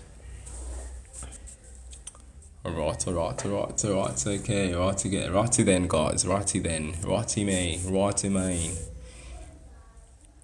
Guys, I'll be leaving at 12. I think, you guys have made me catch fire, so I'll leave at 12 o'clock. I'm gone. Before I actually jump onto and do I am Zianda. Don't tell me when am I going to assist you with the laws of logarithm. I am not there. What are you talking about? Zianda, why are you harassing me at 18 minutes past 11? Yeah, what is your pain? Okay. Alright, I think let us step into the world of identities, and then after identities we'll go to general solutions and things like that. So let's look at some identities quickly, proving identities. I feel like I've done a mix of questions for you guys so far, so I think this is a good build up. So let's look at some identities just for a little bit. 1 over 1 minus sine x plus 1 over 1 plus sine x is equal to 2 over cos squared x. Zenile Nyandeni, I go live for grade 12s every morning at 5 a.m. That's like standard. That one I can guarantee. These grade 11 evening sessions, I can't guarantee them because they are prone to changes that have to do with my environment. So when I can, I avail myself, but when I can't, unfortunately, you guys just need to go and you can go to my YouTube channel and watch previous videos that I've done of live sessions that I've had. Then you can have a blast there. You see, so hopefully you get the point that I'm trying to make here. Guys, here we have an identity 1 over minus sine x plus 1 over 1 plus sine x. So it's equal to 2 cos squared x. So what is our intention here? The intention here is to grab one of these sides. We have a left hand side, this side, we have a right hand side. You can go to my link in my bio, Zenile Nyandeni. Link in my bio. The the YouTube link, not the WhatsApp channel. The YouTube link. It's called Maths is a Game 5 to 7. In fact, the WhatsApp link is also called Maths is a Game. In fact, everything that I do here is Maths is a Game. But go to the YouTube channel. If you click on the link, it will send you directly to the YouTube channel. Go ahead and subscribe there. Please increase my subscriptions there. Not too many people have subscribed so far. It's still in its genesis. But we will take it one step at a time. We'll make it better. Maybe for now it's really raw and rough. I love it when I do things that way. So let's do this. LHS. The Genesis. Tiamo. Genesis. I don't know why you guys laugh at things like that. Left hand side, right hand side. So we take the complicated side and we try and reduce and simplify it to one single trigonometric ratio. You can see here there's a somewhat of a single term, but here there's a two terms. So the complicated side would be the left hand side. So we grab the left hand side and we indicate to the person who's marking that, sir, I'm taking the left hand side right now and I'm going to actually simplify it. That's what you're saying to say. Or to ma'am, if it's ma'am that you are trying to answer correct. So it's 1 over 1 minus sine x. Guys, please don't do this. You see what I just did here? You see this thing? Some of you do this. I hate this thing. Don't do this. This thing here, you maybe you wrote and then you try and show that you are saying minus, but then it looks like a plus. This thing is the downfall of many people, so don't do it. Okay, rather rewrite the question so that I can be clear about what you wanted to say. So I've just done that for you. So that is the left hand side. Okay, then let's not forget our 3-part strategy: simplify, factorize, identity. Okay, 1, 2, 3. We are always checking with SFI. So if we look at this, we have the addition of two fractions. Okay, guys, 1 minus sine x is not equal to cos x. I think there are people that have a misconception when it comes to the identity. They think 1 minus sine x is equal to cos x or cos squared x. Remember, guys, that identity has to do with sine squared x plus cos squared x being equal to 1. All right. So please, let's not make that mistake. Right. So here we have to add the fractions, and rightfully so. Someone did say earlier on, do you take out the LCD? In other words, you have to find the LCD. What is the LCD here, guys? The LCD here, 1 minus sine x is unique, 1 plus sine x is also unique. That means the product of these two denominators is what would encompass the LCD. So we do that. The product of 1 minus sine x with 1 plus sine x is the LCD. Now, our denominators, we try and make them such that they are the same as the LCD. 1 minus sine x, what's missing in order for this to become like the LCD? There's already 1 minus sine x. What do we need is 1 plus sine x. So we need to multiply by 1 plus sine x. But what we do in the denominator, we must do where? In the numerator. In brackets. Plus 1 over 1 plus sine x. What is missing in this denominator in order for it to become like this LCD? We are missing 1 minus sine x. So that means we multiply by 1 minus sine x. But what we do in the denominator, we do in the numerator. Okay. And then what do? The numerator, we distribute a monomial by a binomial. What's 1 times 1? It's 1 plus what? Plus sine x. We go here plus positive 1 times 1 is plus 1. 1 times negative sine x, negative sine x. Over what? Over the LCD. The LCD is 1 minus sine x, 1 plus sine x. Okay, so this is simplification still, the addition and the subtraction of fractions. We are still busy. When the denominator is the same, we can now go ahead and do what? Add the numerator. So we look for the like terms. 1 plus 1 is 2. Sine x minus sine x, 0. 1 minus sine x into 1 plus sine x. We have a binomial by a binomial. So we use what for our simplification? So there's addition and subtraction of fractions. That is still simplification. There is FOIL. That is still simplification. So 1 times 1 is 1. 1 times sine x, positive sine x. Negative sine x times 1, negative sine x. Negative sine x times positive sine x, negative sine squared x. Tando Maleboche, how do you prove the FF? What is the FF? Okay, I'm still lost there. What is the FF? If you can tell me what the FF is. No, it's kind of giving me EFF vibes, but I don't know if it is quite that. What is the FF? Okay, so plus sine x minus sine x gives you 0. We're left with 1 minus sine squared x. Okay, so we have got 2 through simplification, got 1 minus sine squared x still through simplification. So we are still there, guys. We haven't gone anywhere. We are still busy simplifying, and the strategy of simplification is still on. Then when we look at the numerator and the denominator, we are like, okay, there's nothing more we can do as far as simplification is concerned. No cancellation can happen. Next step, no factorization can happen. So no factorization. So we move on to the next strategy, identity. Is there an identity here? Considering that our answer is 2 over cos squared x. Oh yes, there is.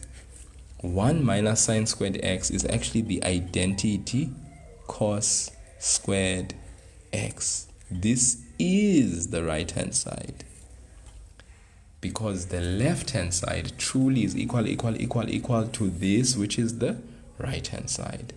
So that is done. Okay, this here, let's remember the identity, because that's what we use. Sine squared theta plus cos squared theta is equal to 1. Then it's like sine squared theta. If you make sine squared theta the subject, it's equal to 1 minus cos squared theta. Or if you make cos squared theta the subject, cos squared theta is equal to 1 minus sine squared theta.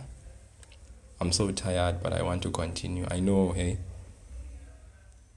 the spirit is willing, but the flesh is so freaking weak, you know? Yeah. Okay, so this 1 minus sine squared theta falls in the category of this identity. This is what we call the square identity.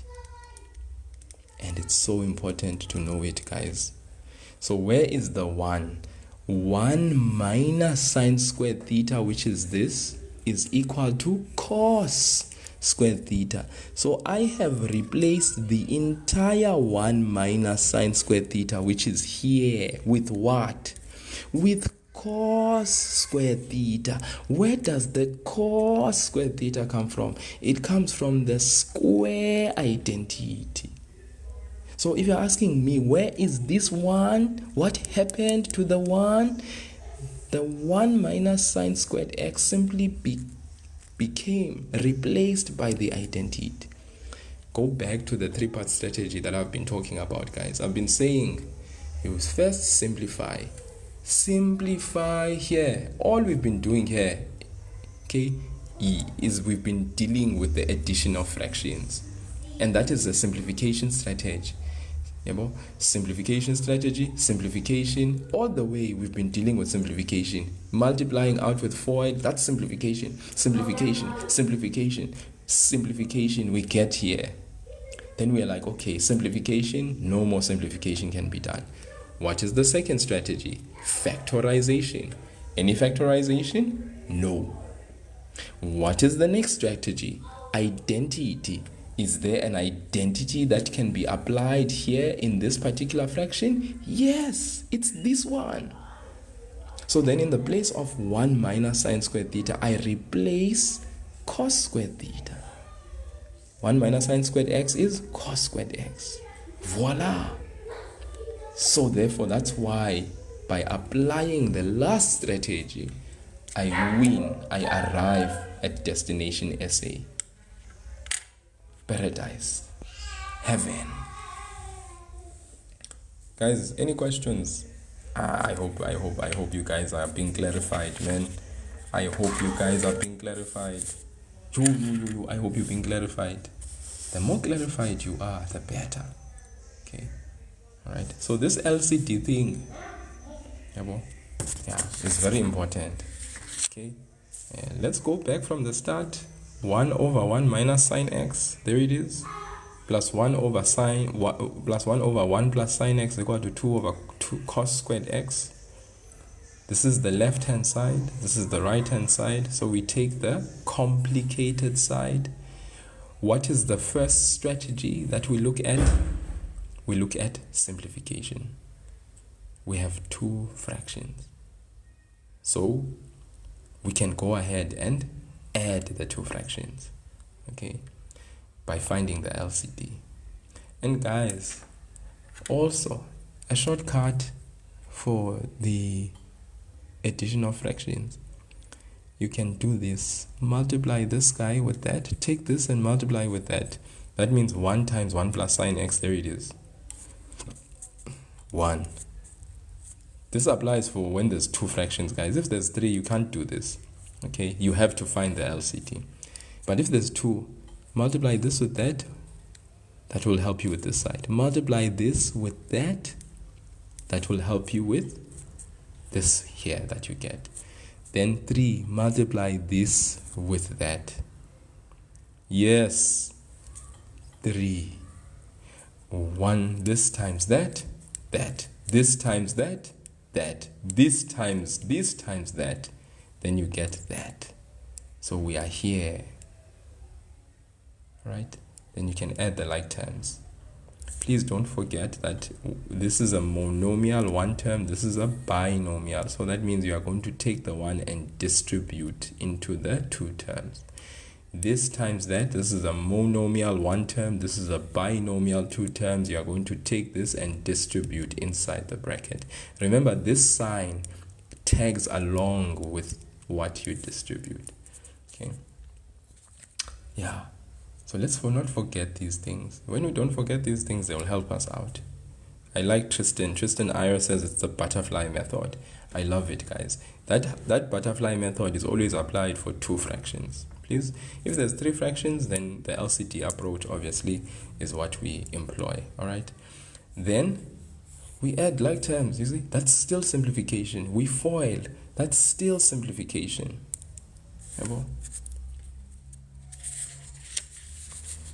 Okay. Sorry, Zalo, ngicela ukubuza on that step why the division line covers the entire but not above step.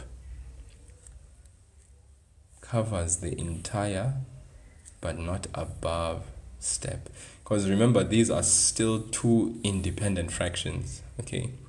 Alright, remember what I did is I used the LCD to be able to write these denominators so that they can have the same image as the denominator. So I'm asking myself, in this 1 minus sine x, what's missing in order for it to become like the LCD? It's 1 plus sine x. What I multiply with in the denominator, I have to multiply within the numerator. I do the same thing here. This is 1 plus sine x that was there. The LCD is this, the product of the 2. So what do I need to still multiply 1 plus sine x to get the LCD? I need to multiply by 1 minus sine x. So what I multiply by at the bottom, I multiply by at the top. That is what I was doing. And then at the end, now because the denominators are the same, I can just simply write the 1 denominator, which is why the line is above. It's actually covering 1 denominator because this is 1 denominator. Remember, the rule in addition of fractions is that if the denominators are the same, then you can add the numerators. So the denominators are the same. I can just write that 1 denominator and add the numerators. So that's the whole sort of like thinking behind it. Hopefully that answers Mr. Oh, siyabonga. Bonga mina bafu. Okay, then you can FOIL. Okay, still simplification strategy, addition of like terms. FOIL, still a simplification strategy. This is the foiling. This is what we get to. Then after simplification, we ask, can we factorize? Is there factorization?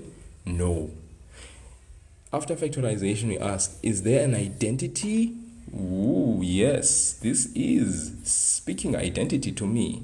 All right, taboo, yes, I do. I post all of these sessions that I'm doing here onto my YouTube channel. You can find the link in the bio.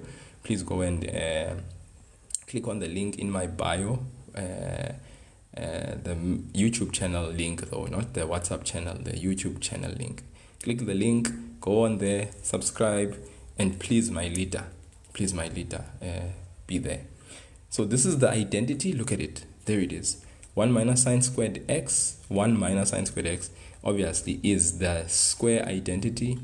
When cos squared theta is the subject, you took the sine squared theta, you put it on the other side, it's 1 minus sine squared theta. So you can replace this 1 minus sine squared theta with cos squared theta. That's why we have, in the place of this, we have cos squared x, 2 over cos squared x. Done. Strategy. Simplify, factorize, identity. Simplify, factorize, identity. You always are jumping between those three. Okay. I think let me now do general solution, and then I'll call that a beautiful night, guys. A beautiful night. General solution. Let's look at a few general solution type questions. Right. So let's say we had 4 sine theta minus 20 degrees is equal to negative 1, 243. Gen solution. Find the gen solution. So what do we do when we are finding the general solution? Step number 1. We look, okay, sorry, I haven't written it completely out. This is 4 sine into theta minus 20 degrees equal to negative 1, 243 degrees. So we need to first, because here we can see this is a single trigonometric ratio on the left and there's a numerical value. So that means these are the type of questions where there's a trigonometric ratio and a single numerical value. But you can see there's a coefficient of 4 for the sine. So that means we need to divide first by 4. So I'm going to be left with sine of theta minus 20 degrees. From grade 10, you should be able to at least know how to do the first step. So you take the negative 1,24. We can write negative 1,243. We divide that by 4. We get a fraction there. Okay, so I'm just going to write it in that fraction form over 4,000. Okay, now this means a few things. It means sine is what? Is negative. We leave this compound angle, we keep it as it is. This means sine is negative. So if sine is negative, my question then is, in which beautiful quadrant is sine negative? Sine is negative in the 3rd and 4th quadrant. Okay, so that means 3rd and 4th. So that means when I write my general solutions, I'm going to write them in the 3rd and the 4th quadrant because I know where sine is negative. Please, guys, this is an important step. Then you write your reference angle is sine of 1,243 over 4,000. When I actually get my reference angle, it's a reference angle, sine inverse. So it's the inverse of sine 1,243 over 4,000. You can see this was negative, but I don't write the fraction as negative. I'm going to just write a note. Don't write fraction as negative. Okay, we want to stay within the 0 to 360 interval, and obviously we want to have an acute angle. That's a reference angle. So the minute you ask yourself, sine is what? Is negative in which quadrant? The minute you are able to mark off the quadrants where sine is negative, that basically allows you to say goodbye to the negative sign when you are about to write your reference angle. So goodbye negative sign. It does not feature, guys. Goodbye negative sign. That's why you don't see the negative sign inside the bracket. Okay, then you are going to apply the inverse. So you are going to say, let's take out the negative, sorry. So you're gonna say shift sine the fraction 1243 over 4,000. You then close, say equal, you get 18,1044, and so it goes, right? Okay, very important in that reference angle. Now you can go to the third quadrant, okay, and the fourth quadrant, and there you can write down your respective answers for your general solution. Sean Sia, your question I will attend to it just after I'm done with this question. So obviously we have that theta minus 20 degrees, which is the subject of each answer of our quadrant. So I'm going to say theta minus 20 degrees, theta minus 20 degrees for both is equal to. Now in the third quadrant, the third quadrant is 180 plus, okay, the reference angle is my inverse of sine 12,043 over 4,000. Maybe you might be asking the question, why am I doing the sine? Why am I writing the sine inverse? It's just that I want to round off my answer at the end. I know this 18,1 something something, but I want to round off my answer only at the end of my question, which is why I'm still keeping plus k360, okay, where k is an element of integers. In other words, k would represent any integer value that we can substitute. Some people say 360k, some people say k360. Guys, it doesn't matter because multiplication is commutative. By multiplication is commutative, it doesn't matter whether you place the 360 first or the k first. It's not of significance. Okay, as long as you have that k360, and that's all that's important. Then you say theta is equal to the negative 20, you transpose it. That means you have 180 plus sine inverse of 1,243 over 4,000. That minus 20 becomes plus 20 degrees plus k360. Then I'm going to grab my calculator. Okay, sine inverse of 12,043 over 4,000 is already that. Then I add 20 and I add 180 and I get 218,10. 10 if I round up to two decimal places, because 4 keeps the previous number the same.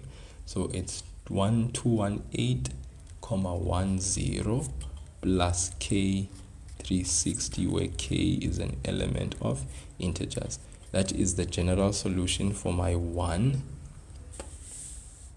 quadrant, which is the third quadrant. Now I need to go and write the fourth quadrant answer. Theta minus 20 is equal to, the fourth quadrant is 360 minus the reference angle. So that's sine inverse of 12,043 over 4,000 plus k360. So we do the same thing, transpose the minus 20. That's 360 minus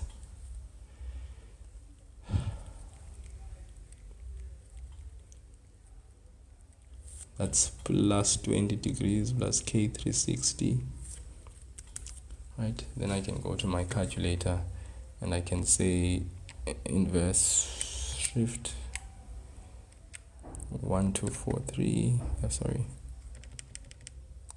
fraction 1243 over 4,000, close, plus 20, right? And then obviously this is supposed to be negative. Sorry, let's just say this is supposed to be negative, and it's supposed to be a 360 minus there. So 360 minus all of that gives you an answer of 361, 89. So it is actually 90 plus k 360, where k is an element of integers. That is theta. So that is my answer 361,90 degrees. Okay, so this is my first general solution. That's my second general solution. Okay, I just want to be here's a question, and I want to entertain this question very quickly, and then I can proceed. Here's an identity question. Maybe you can show me this in the identity question. Mr. Msiana, what's up? Yes, sir. What's up? I have a question.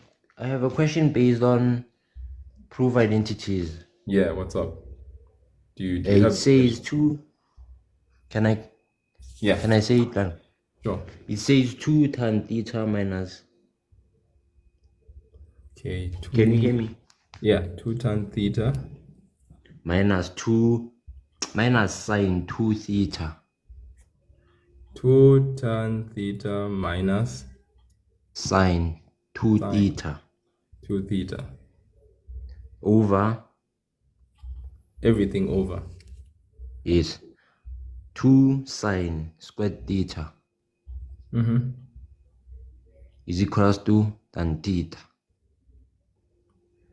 Is equal to at the other side, on the other side here. Yes. Equal to tan theta. Okay, so I'm guessing you are a grade 12 learner, right? Yes. You are in the wrong life.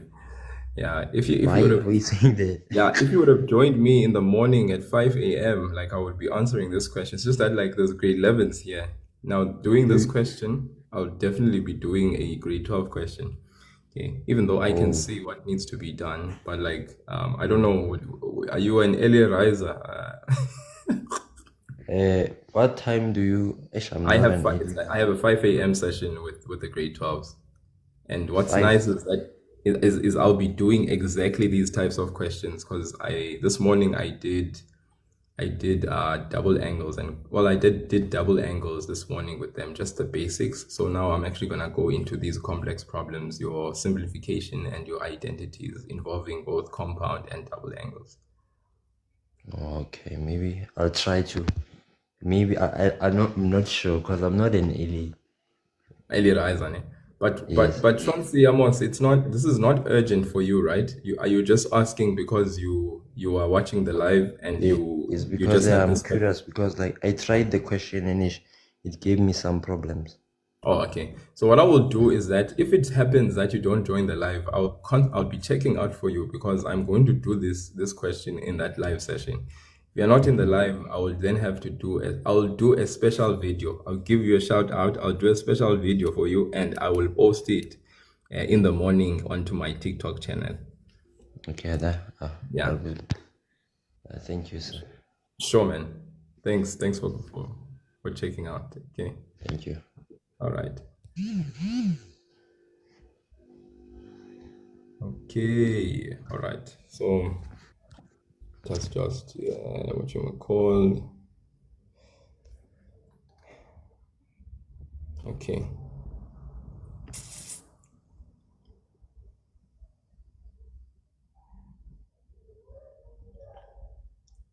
Ditebucho. What?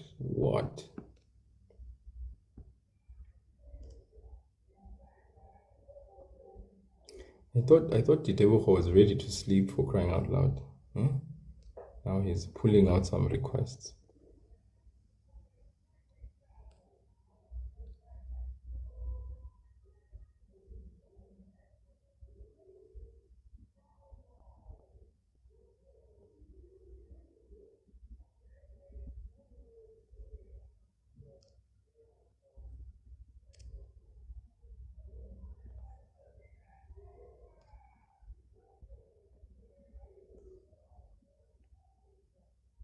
Okay, it seems like I'm having difficulties there with getting this guy on, unfortunately.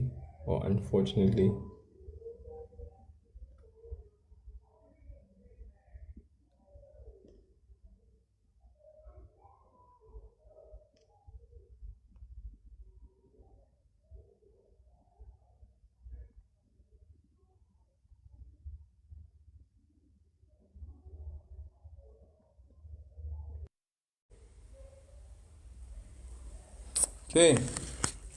All right, so that's fine. Okay, so that is grade 12. I'll definitely be doing that 5 a.m. this morning, no doubt. No doubt about that. So that was that general solution, guys. I hope you guys saw that. No problems. Guys, sometimes with these general solutions, they do say maybe find the answers between negative 180 and let's say maybe negative 180 and 360. So they say you need to state all the theta values that are between negative 180 and 360. All right.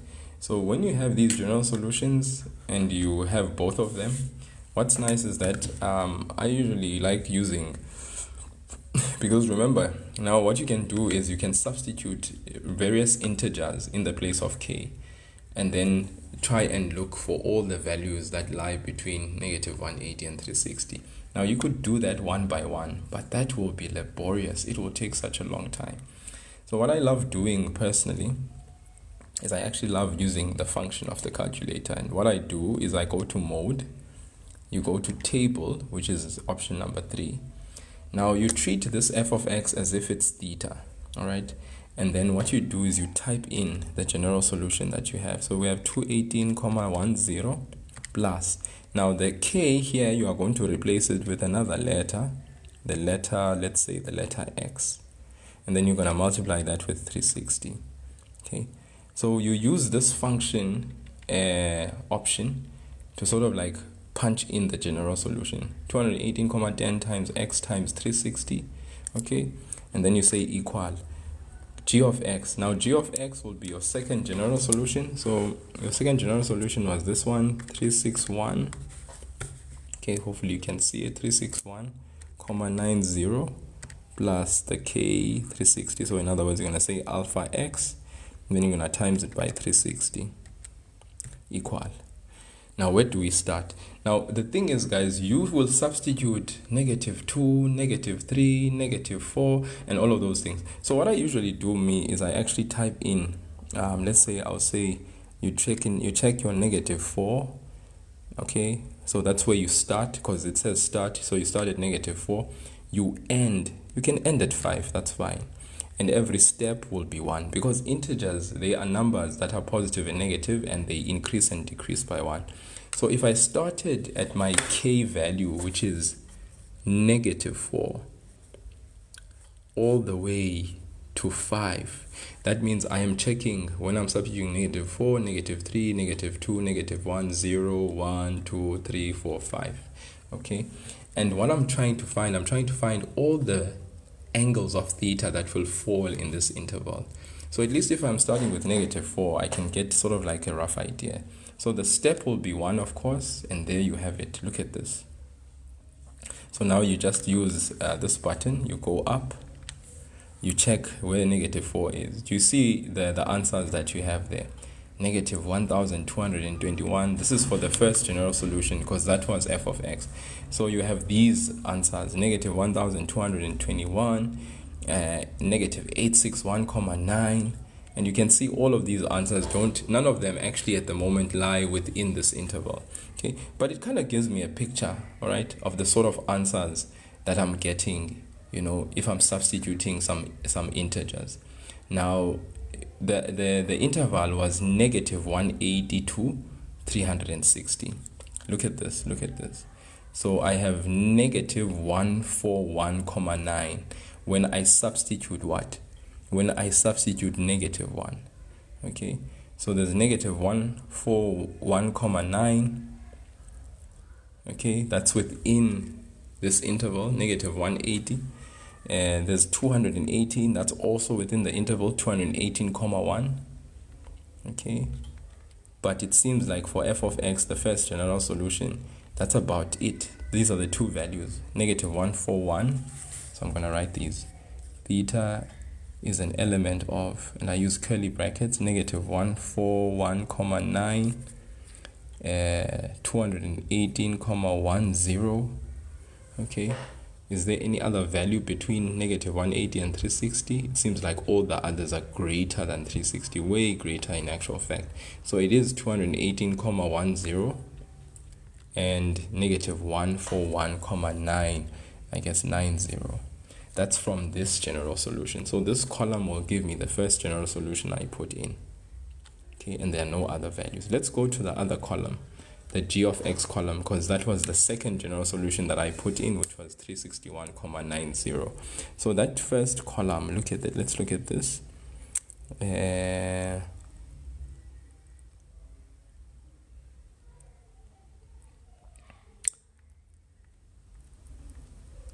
Okay, so I have 144. No, sorry, that's not an answer. That's not an answer, because it's 2161, not that one. Negative 1078, no. Negative 718, no. Negative 358, no. 1,9. 1,9. So I have 1,9. Okay. 1,9. 361,9. 361,9 does not fall within this interval, so I cannot include that one in there. 721, 1081, 1441. So you can see the values just get bigger and bigger the more I increase after 5. So this is my only value, 1,9 degrees. Okay, so all in all, therefore, I can say the following. Theta is an element. I start with the smallest bracket, the smallest value, which I have, which is negative 141,90. That's followed by 1,9 degrees, and that's followed by 218,1 degrees. So all in all, these are my specific values of theta that lie within this interval.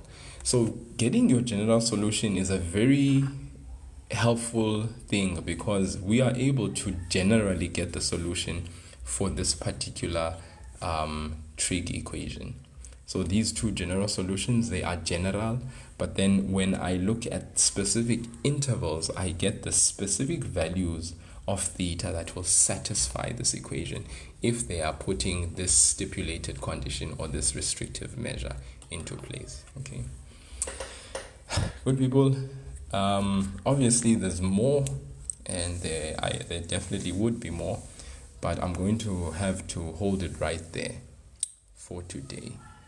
Okay, I have to go now and rest. Okay, I hope that my going live has helped you in some shape, form, or way. Okay. Tando moleboge. All right. Yeah. When am I going to do a lesson again? I may do a lesson tomorrow evening, right? Yeah. So you can tune in tomorrow evening. You can anticipate maybe me going live, maybe, tomorrow evening. We'll see though. But if it doesn't happen, then it will happen on Friday. Okay.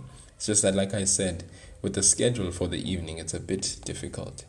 But I have to have a consistent schedule when it comes to the grade 12s, because, of course, the grade 12s, some of them, they are having to actually get assistance via the platform. And I know and recognize some of them, may not have access to certain things or certain ways of communicating certain content aspects. So that's why I'm availing myself in the morning.